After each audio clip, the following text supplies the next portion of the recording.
Hi, my name is Priyanshu Jain और आप देख रहे हैं Insect Hub. In this video, we will discuss about the question number 7. Before starting this, I want to share something.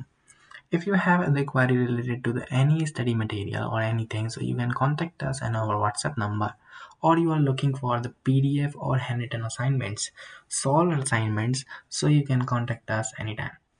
And contact number is 900 936 8238. You can call us or message us whichever you are comfortable.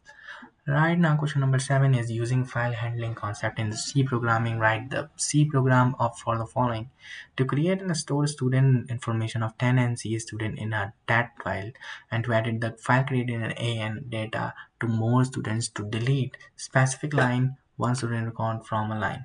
And this is a question 12 marks question, and if you need this answer, so you can contact us anytime so that we will provide all the answers accordingly. Thank you so much for watching. We will meet you soon in the next video.